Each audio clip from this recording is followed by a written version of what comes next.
تو خلیفہ وقت یہ میں نے حضرت مسیح موعود علیہ السلام کا فرمان بتایا ہے کہ حضور نے فرمایا خط اس وقت تک نہیں چھوڑتا جب تک خط لکھنے والے کے لیے دعا نہ کر لوں. تو خلیفہ وقت کو ہمارا لکھنا یہ ایک تعلق ہے، خلیفہ وقت کی دعائیں لینے کا ذریعہ ہے. دوسرے کہ جب ہم حضور کو نہیں لکھتے بلکہ حضور کے سامنے بیٹھے ہوتے ہیں یا حضور کے پاس سے گزر رہے ہوتے ہیں یا حضور ہمارے پاس سے گزر رہے ہوتے ہیں اور حضور ہمیں دیکھ رہے ہوتے ہیں، اس وقت بھی حضور ہمارے لیے دعائیں کر رہے ہوتے ہیں، ہمیں حضور کی دعائیں جو ہیں وہ مل رہی ہوتی ہیں. تو خلیفہ وقت جو ہے ان کے ساتھ تعلق خواہ خط و کتابت کا ہو، خواہ ان کی مجلس میں بیٹھنے کا ہو، خواہ ان کا خطبہ سننے کا ہو، خواہ ان کو دیکھنے کا تعلق ہو یا ان کا آپ کو دیکھنے کا تعلق ہو، یہ سب ہمارے لیے بابرکت ہیں اور خیر کا موجب ہیں.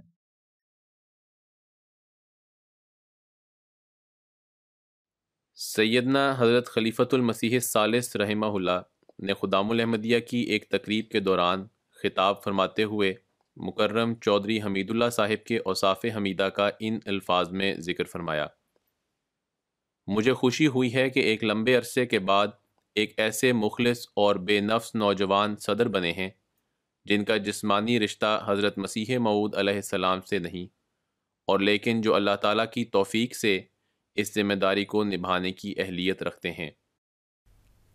کسی بھی جماعت کے لیے وفا اور خلوص کے ساتھ خدمت بجا لانے والے پرانے کارکنان ایک قیمتی اثاثے کی حیثیت رکھتے ہیں.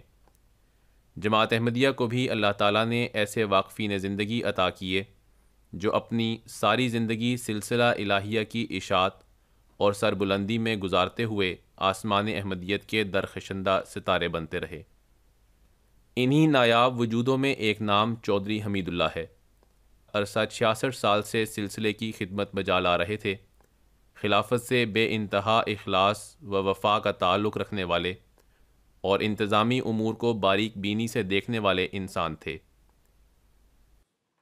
جو رولز اینڈ ریگولیشن سے انجمن کے حضرت مسیح موعود علیہ السلام کی زندگی میں بنے تھے، جس پہ حضرت مسیح موعود علیہ السلام کی منظوری تھی، اس میں ایک بڑا اہم قاعدہ تھا.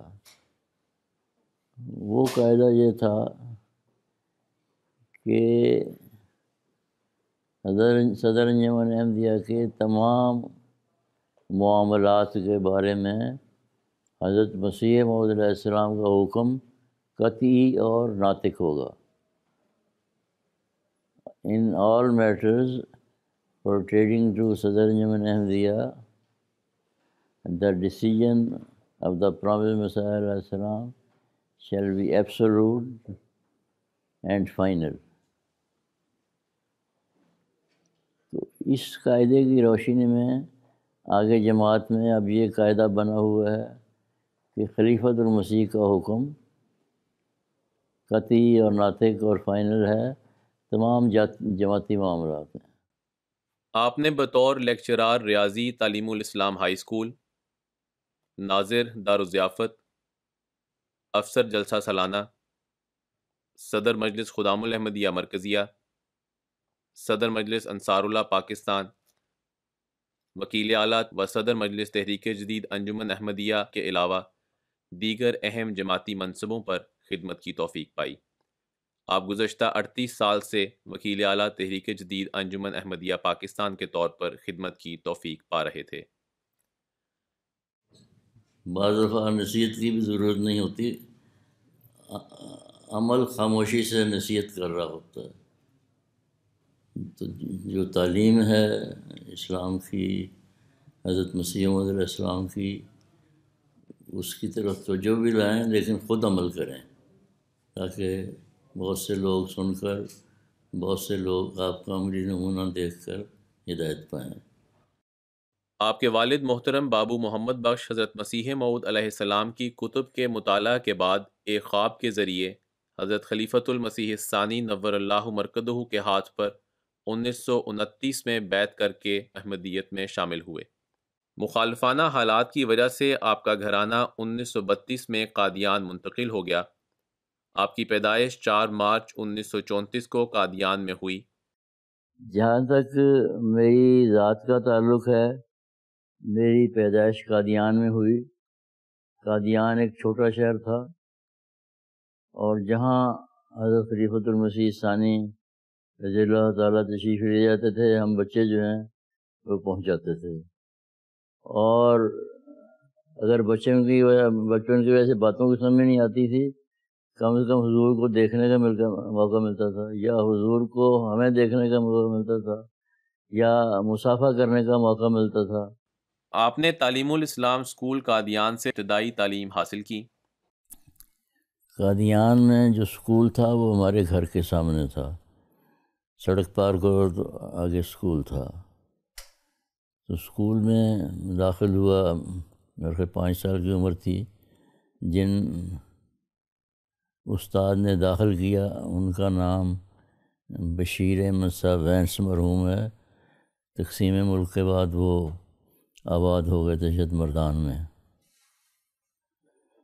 تو ان سے تعلیم حاصل کی۔ پھر ماسٹر محمد بخش صاحب سولنگی وہ بھی رفیق تھے۔ پھر ماسٹر حسن محمد صاحب مرحوم سے تعلیم حاصل کی، ماسٹر چراغ محمد صاحب سے تعلیم حاصل کی، یہ بھی رفیق تھے حضرت مسیح علیہ السلام کے۔ بہرحال قادیان میں تعلیم حاصل کرنے کا موقع ملا 8ویں تک۔ 1946 میں آپ نے حضرت مصلح موعود رضی اللہ عنہ کی تحریک پر اپنی زندگی کو اللہ کی راہ میں وقف کر دیا۔ حضور سے ملاقات کا ایک موقع اس طرح میسر آیا کہ اس زمانے میں مدرسہ احمدیہ میں داخلہ 8ویں جماعت کے بعد ہوتا تھا۔ 1947 میں نے 8ویں جماعت پاس کر لی، تو میری والدہ صاحبہ مجھے لے کر تو حضرت ام وسیم مرحومہ کے گھر لے گئیں، اور ان سے گزارش کی کہ اس نے مڈل پاس کر لی ہے، اور اس وقت مدرسہ احمدیہ داخلہ 8ویں کے پاس ہوتا تھا، تو حضرت صاحب سے یہ پوچھنا ہے کہ آیا اس کو مدرسہ احمدیہ میں داخل کریں یا اسکول میں اپنی تعلیم جاری رکھے۔ تو انہوں نے فرمایا کہ حضور مغرب کی نماز کا وقت ہونے والا ہے، حضور نے میرے گھر سے ہی گزر کے مسجد میں جانا ہے، تو آپ تشریف لائیں جب حضور تو پوچھ لیں۔ کہتے ہیں حضور تشریف لائے وہاں، حضور نے پگڑی کوٹ اتاری، وضو کیا، تولیہ سے خشک کیا، پھر پگڑی کوٹ پہنے، تو پھر میری والدہ صاحبہ نے مجھے حضور کی خدمت میں پیش کیا کہ اس کے 8ویں کر لیے تو آگے کیا کریں، اسکول میں جائے یا مدرسہ احمدیہ میں جائے۔ تو حضور نے فرمایا کہ اسکول میں تعلیم جو ہے وہ جاری رکھے۔ ربوہ آ کر سلسلہ تعلیم مزید جاری رکھا اور پنجاب یونیورسٹی لاہور سے ایم اے ریاضی مکمل کیا۔ آپ کو ڈاکٹر عبدالسلام جیسے عظیم ریاضی دان سے شرف تلمذ کا بھی موقع ملا۔ 1955 سے 1974 تک کے درمیانی عرصے میں لیکچرار ریاضی کی حیثیت سے تعلیم الاسلام کالج میں طلباء کو زیور تعلیم سے آراستہ کیا۔ آپ کی شخصیت علم اور انتظامی امور میں مہارت سے آراستہ تھی۔ یہی وجہ ہے کہ آپ کو 1982 سے تاحال بطور وکیل اعلیٰ تحریک جدید خدمات کی توفیق ملتی رہی۔ خلافت سے محبت آپ کی شخصیت کا خاص وصف تھا۔ آپ کی زندگی 4 خلفائے احمدیت کی محبت، شفقت اور خاص توجہ سمیٹتے ہوئے گزری۔ حضرت خلیفۃ المسیح خامس اید تعالیٰ بن نصر العزیز کا روز اول سے میرے ساتھ بڑا شفقت کا، محبت کا، احترام کا سلوک ہے۔ ایک اور چھوٹی سی شفقت، چھوٹی تو نہیں بڑی شفقت ہے، میں لندن گیا ہوا تھا تو حضور سے ملاقات کا وقت گیا، تو لیا تو جو باتیں پوچھنی تھی وہ پوچھ لیں. تو حضور نے اپنی دراز میں سے حضرت مسیح موعود علیہ السلام کی کنگھی جو ہے، جو حضور استعمال فرماتے تھے بالوں کے لیے، وہ مجھے نکال کے میرے ہاتھ میں دی. تو بہت بڑا تبرک تھا، اس کو دیکھنے کا موقع ملا، ہاتھ سے پکڑنے کا موقع ملا. یہ بھی ایک بہت بڑی شفقت ہے جو کم لوگوں کو ملتی ہے. میں وہاں موجود تھا، حضور کو خیال آیا ہوگا کہ اس کو حضرت مسیح موعود علیہ السلام کی کنگھی جو ہے وہ دکھا دیں. آپ کو زندگی میں ملنے والی سعادتوں میں سے سب سے بڑی سعادت مجلس انتخاب خلافت کا صدر ہونے کی صورت میں ملی. 99 میں مرزا خورشید احمد سے مرحوم اور خاک صاحب لندن گئے تھے حضور کی طبیعت کا حال پوچھنے کے لیے.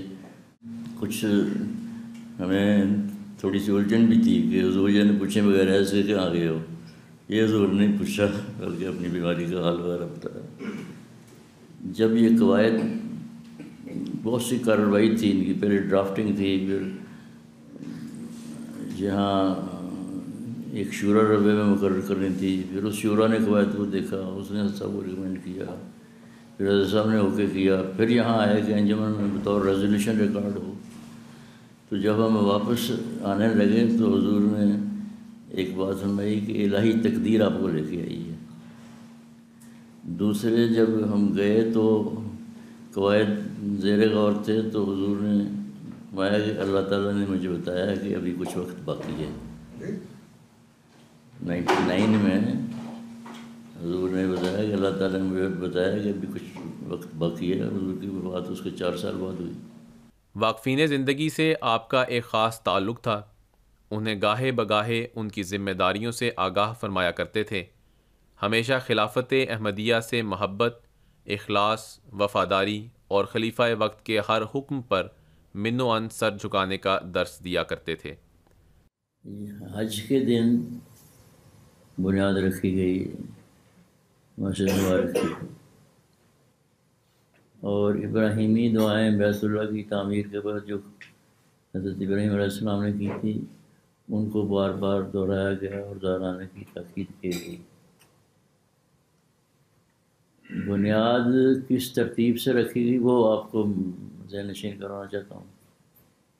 یہ ترتیب جو ہے یہ خلیفہ المسیح ثانی رضی اللہ تعالیٰ عنہ نے خود مقرر کروائی. بنیاد میں حضور کھڑے ہوئے، اس کے بعد لائن جو تھی وہ بنیاد رکھنے میں شریک ہونے والی ہوئی تھی. تو حضور کے بعد خاندان حضرت مسیح علیہ السلام کے افراد تھے، اس کے بعد حضرت مسیح علیہ السلام کے صحابہ تھے، اس کے بعد واقفین زندگی تھے، اس کے بعد جماعت کے لوگ جو بھی آئے ہوئے تھے اس وقت وہ تھے، آخر پہ مستورات تھیں.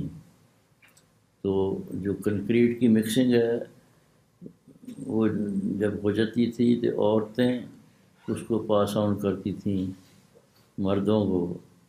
تو جو جماعتوں کے افراد تھے ان کے پاس وہ مکسچر آتی تھی تگاری میں، اس کے بعد واقفین زندگی کے پاس آتی تھی، اس کے بعد صحابہ کے پاس آتی تھی، اس کے بعد خاندان حضرت مسیح علیہ السلام کے افراد کے پاس تھی، وہ پھر آگے حضرت صاحب کو دیتے تھے، وہ بنیاد میں ڈالتے تھے.